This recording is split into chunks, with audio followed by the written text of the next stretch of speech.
Okay, we're now covering data sufficiency value questions.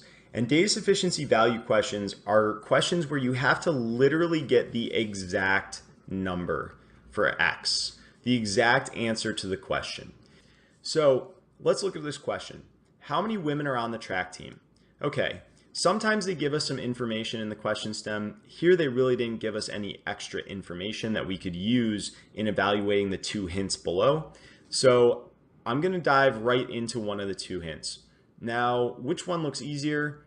Second statement to me looks a little easier. First statement has a ratio, two numbers going on. Second statement only has one number going on. Is this enough to answer how many women are on the track team? There are a total of 24 men and women on the track team. Men plus women equals 24.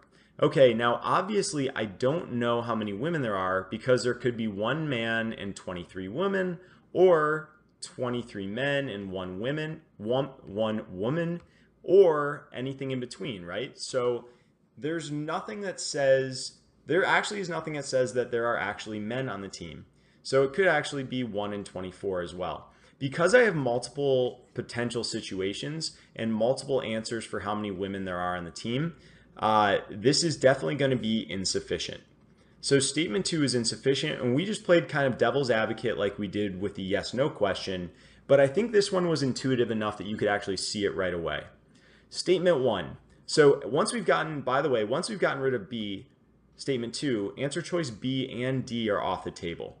So going on to statement 1, which is our next hint, the ratio of women to men on the track team is 7 to 5.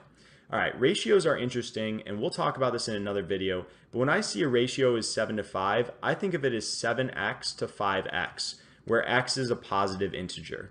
So this could either be 7 times 1, 5 times 1, or 7 times 2 to 5 times 2, or 7 times 3 to 5 times 3, or anything where the ratio of the left-hand side to the right-hand side can be simplified to 7 to 5.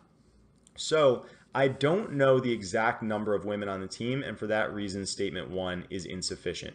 Again, playing devil's advocate, we found multiple scenarios, multiple situations for what the number of women could be, and because there was not just one hard value, it was proven to be insufficient. Now, when we take the two statements together, we know there are a total of 24 men and women on the track team, and the ratio of women to men is 7x to 5x based on the way we interpret ratios. Now, that means the total number of parts in the ratio is 12x. And if the total number of people is 24, then 12x equals 24, x equals 2, which means if I plug that in for x here and here, I'll get 14 women and 10 men.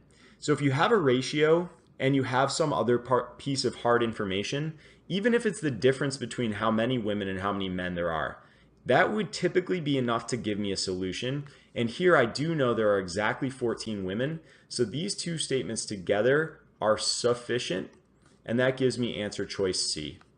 So in value questions, as with yes/no questions, a little bit of devil's advocate, trying to see if you can force there to be multiple scenarios that come out of the math. Because once you've found more than one potential solution, you've proven that it's definitely insufficient, and you go on to the next answer choice. But it's harder to prove something sufficient because all it takes is one situation in which it doesn't work for it to actually be insufficient.